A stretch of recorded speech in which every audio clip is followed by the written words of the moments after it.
That soft brown antelope is the greater kudu. She's a female. We're able to tell because she doesn't have any horns on her head. And then the bright orange antelope is the bongo. And the bongos, they're nicknamed the ghosts of the forest. That's because they're very shy, very reclusive, and rarely ever seen. There's going to be another one right here on my left side, and a couple more scattered throughout the right. Now both male and female bongos have horns on top of their heads, and those horns help them to push through the thick underbrush. That way they're able to get right to the back of the forest, where they like to stay hidden away from predators. Doesn't look like there's too much else going on here, just a couple more bongos. We're going to head over to the Safi River, but before we leave these furry forests, it's important to think about any paper products we might use on a daily basis. By minimizing, of course, recycling these products, we're going to be able to help protect and preserve the health of the bongo, as well as the okapi. Now, when we get to the Safi River, you're going to want to be looking for shadows or ripples right on the surface of the water. And if you're able to see really well, look for some shadows moving. Those are going to be really great signs of semi-aquatic animal activity.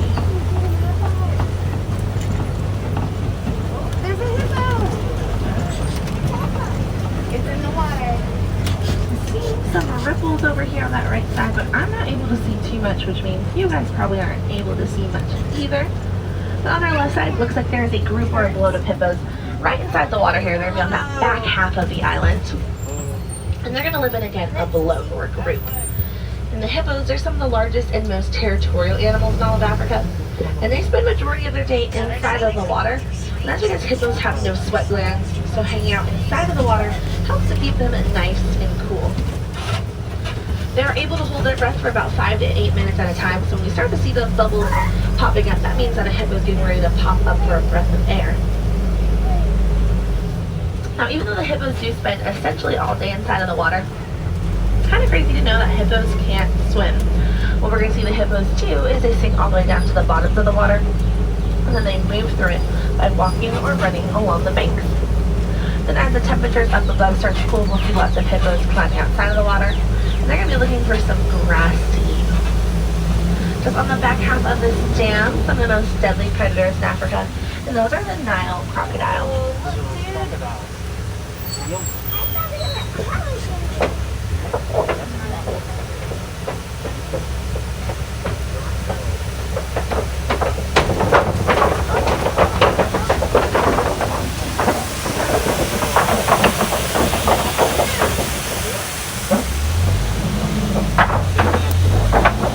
The Nile crocodile with its mouth open, that's actually its cooling mechanism.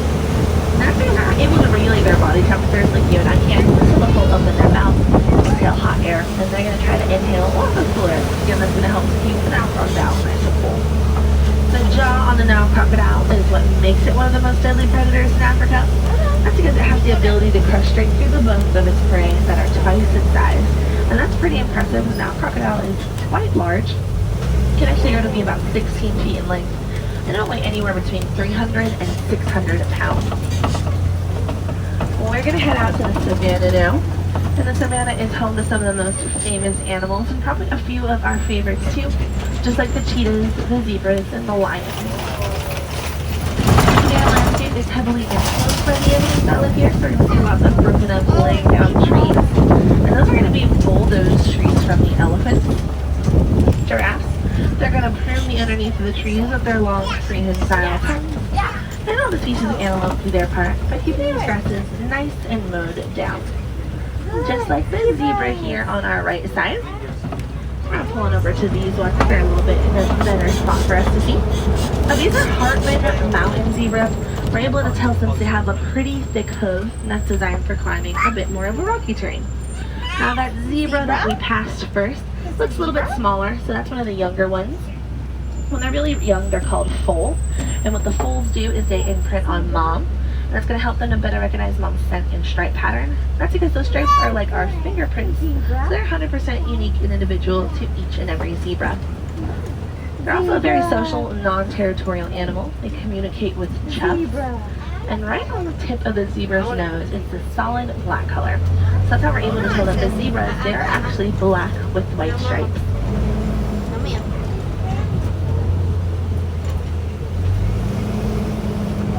On our left side, there's going to be one right here on the little left side of the den, and then right in front of it, there is a hyena. I'm going to pull forward so we're able to see this one a little bit better. It's going to be right here, right on the edge of this water. Now this is a spotted hyena. It's one of 3 different species of hyena. And lots of people tend to think that hyenas, they're lazy, they're not very good hunters, that they're just scavengers. But they actually hunt 90% of their own food. So they're a pretty successful hunter. They also live in a matriarch, which is a female-dominated society. So the lowest ranking female will always outrank the highest ranking male. So if you were a really, really old female hyena, or if you were a freshly born hyena cub and you were a female, you're going to be more valued than the strongest, fastest, and smartest male. Over to our left, these are the Ankole, or the Watusi cattle. They are a symbol of wealth. They're actually named after the Watusi tribe. Their horns are going to grow to be about 4 feet in length. And even though they look like they're pretty heavy, they're actually this honeycomb structure on the inside, and that is full of hundreds of blood vessels. And that helps to keep that Ankole cattle nice and cool by equally distributing all of its body heat. Try to make sure that we're having all of our little ones sitting on their bottoms. Thank you so much. And another Ankole cattle on our left side. And it does look like way out there there's a Maasai giraffe. We'll be able to get there in just a second. Another look at those zebra. And a little bit of a closer look at that younger one right there. That foal.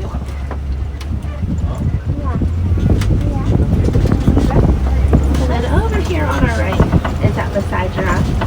Once it's fully grown, it is going to stand at about 18 to 20 feet tall. So that makes the Maasai giraffe the tallest land animal in the world.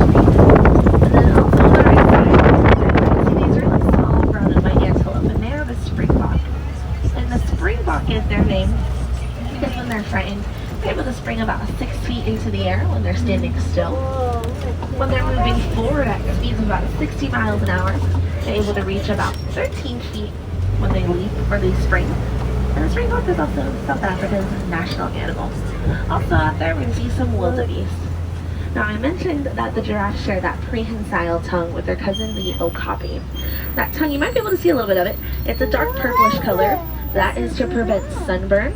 That's because giraffes spend 19 hours of their day eating. That tongue will also range in length from the end of our elbows right to the tips of our fingers. Now on the top of the giraffe's head, we see those 2 little horns.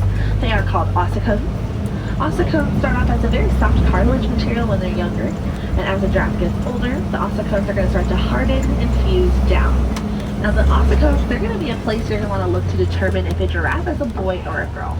So if a giraffe is a girl, she's going to have lots of little black hair right on top of her ossicones. And if it is a boy, the ossicones aren't going to have any hair up there. Now they spend 19 hours of their day eating, and they only need 30 minutes of sleep for their entire day. So we'll take little 30-second naps scattered, typically standing up. Now the giraffe, they might take those naps laying down, but they're only going to do so if they feel very safe and very secure. That's because even though they are the world's tallest land animal, they do have to be cautious because they are still a prey animal. Down below, lots of broken up bulldozed trees. Like I said earlier, these are going to be from the elephants. And it does look like way up ahead there's one African elephant that I'm going to see. Looks like it's the only one that I'm able to see right now. So that's where we're going to head.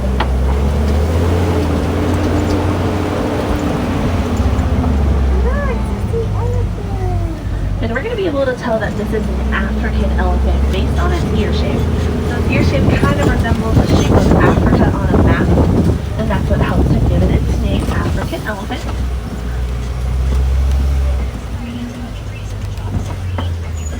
So you can kind of see that ear shape a little bit. And we're also going to notice that the elephant's flapping its ears back and forth. That's actually its cooling mechanism. That's because all those ridges on the elephant ear are actually blood vessels. So when they do start to flap those ears back and forth, they can drop their body temperatures by about 15 degrees.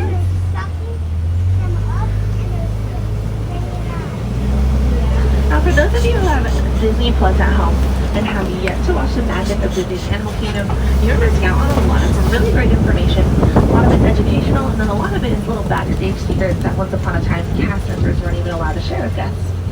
Now it's about 8 episodes each. They're ranging from about 20 to 25 minutes or so. And they're really informative, really great. The first episode opens up with Kenya. She is a female Maasai giraffe that talks about how the animal science program cats, the one that they're around here in the green truck, train the Maasai giraffes to put their foot right on top of this little block so they get their hooves trimmed. And that's really important because they grow just like our fingernails, and they'll eventually start to curl, and that makes it really hard and painful for the Maasai giraffe to walk. So it's important that those are kept filed down. Now, something else that's talked about in episode 2 is the Max and the African elephants. And then this bridge right here, you probably never thought anything about it, but it's actually an animal or a wildlife crossing bridge. So that elephant that we saw back there learned how to walk right across this bridge from that little area that we saw to head right on over to this second area. And then that's because Disney knew that these elephants, they weigh 30,000 pounds and they're keystone species, which means they're able to alter their environments. And the last thing we need is a 30,000 pound animal come charging our direction, pushing over any of these larger trees or even messing with the roads. That's why Disney thought it was really important to train the elephants on how to use that elephant bridge or that wildlife crossing bridge. Now, we finally did catch up with this elephant herd. Very exciting. And the elephants live in a matriarch, so it's a female-dominated society. And all that means is that the female elephants are in charge. And the females are very social. So they like to hang out and interact with each other in groups, whereas the males or bulls, they typically prefer to be solitary, alone, and away from the rest of the herd. You might see a group of males hanging out together in what's referred to as a bachelor herd. And that younger elephant there, once it's fully grown, is going to weigh about 30,000 pounds. Lots of people aren't really sure how old she is. She's actually about 4 years old. Now, something really cool about the elephants is their trunks. Those trunks have 40,000 muscles in that trunk alone. It's used for lots of different things like eating, drinking, lifting, and communicating. There's something else we're going to see the elephants do with their trunks is grab muddy water and spray it all over their bodies. And the elephants actually have a very sensitive skin, so it's important that they keep it nice and protected. So the muddy water acts as a sunscreen and a bug repellent that can help keep them nice and cool. On our left side down below, these are the greater flamingos. It's actually a flamboyant, or a group of them. And these are the largest and the lightest species. On that island, you're going to see a few whitish gray flamingo. Those are the young. Flamingo are hatched gray and fluffy, and it takes 2 to 3 years later for them to develop that pink color. What causes that pink color is their diet of brine shrimp. And brine shrimp is high in beta-carotene, and that's this little chemical compound that's responsible for turning those gray feathers right on over to that pinkish color.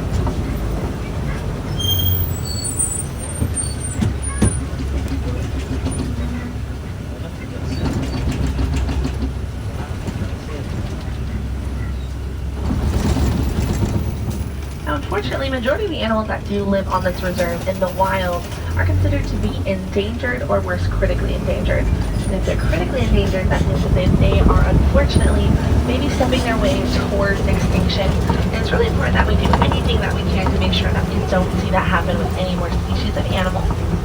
Now, one thing we can do to support these animals and help to keep them safe is support the Disney Conservation Fund that is located inside any of the Disney merchandise shops. And if you're up to it, you can donate the rest of your change from your purchase, or even a dollar amount. Disney will match it exactly dollar for dollar. They won't profit off of it. You also get this cool Disney Conservation pin for donating. And if you're wondering what kind of things or different changes you might see out in the reserve, well, by donating something as small as $1 to support that conservation fund, you're going to be supporting many other programs that they support. And one of them is the breeding program. And with breeding, we're going to see lots of baby elephants, giraffes, rhinos, antelope, cubs, all those little guys running around on the reserve. And that's really important. Now, it's going to be kind of hard to see, but I'm able to see pretty okay from this spot. But if you look on this little hill, right about where my left hand is, pretty flat down, there is a cheetah. Pretty flat down right there on the other half of that hill. And the cheetahs, they are some of the fastest land animals. They're able to reach speeds of about 60 to 70 miles per hour. But they're only able to maintain it for a short distance, and that's about a half mile. On our left side, we're going to see this rock structure. Kind of reminds us of something we might have seen in a movie. It's called a kopie. And we're going to see predators hanging out on top of the kopie. That's because the kopie is going to give them a better visual of the savannah.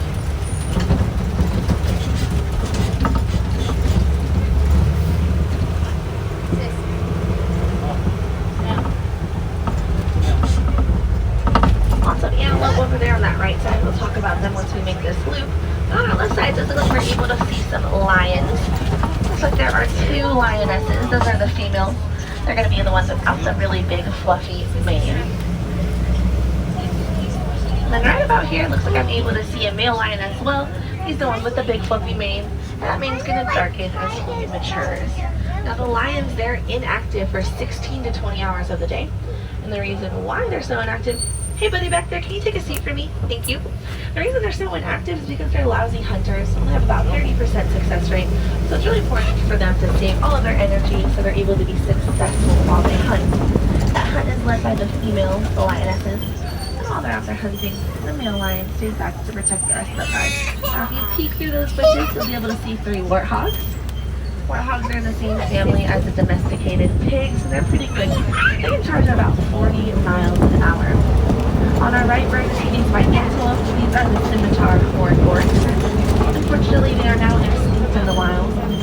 They were last seen in the deserts of North Africa. They can go 9 months at a time without a single drop of water. Also out there, you're going to see, if you look at that other scimitar horned oryx on the back side of it, that's going to be a female waterbuck. We're able to tell because she has no horns on her head.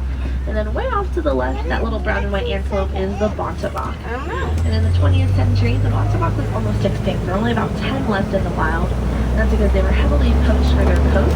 And those coats were used as a decorative purpose. One local farmer started to realize how quickly the bontebok was disappearing.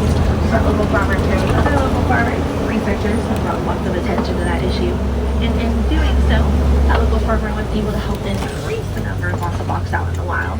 So it just goes to show you that one person really can make a huge difference. Now we're going to pass through the Magani Glen. It's located on some shared land of the village as well as the reserve. It's a pretty suitable home for the Nigerian dwarf goats. And we have a pretty harmonious relationship with these goats. We are going to help them take care of each other. In some ways we see these goats help them take care of us because they're given them leads in our local areas, just like here at this Mortis outpost. And they've also been domesticated as a dairy goat, so their milk can be sold for profit down in the village. They can also be turned into some other dairy products, and those other dairy products are going to encourage the villagers to rely just a little bit less on local wildlife resources. So we made it to the end of our safari tour. I hope you see a few of your favorite animals out there today.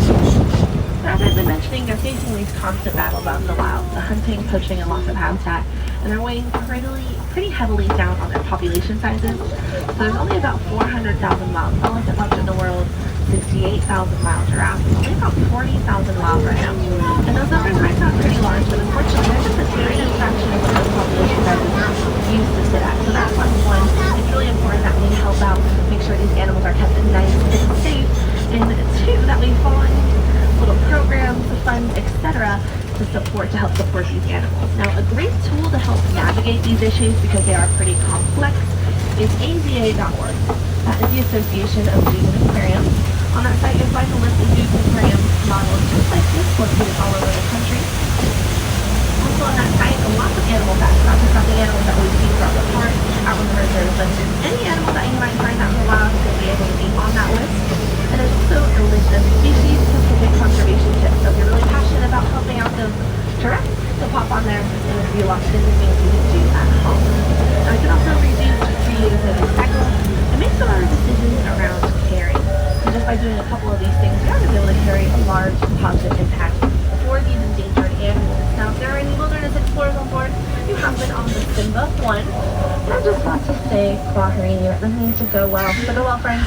Go wild. Go make a difference. Enjoy the rest of your day here and wherever your adventure may take you.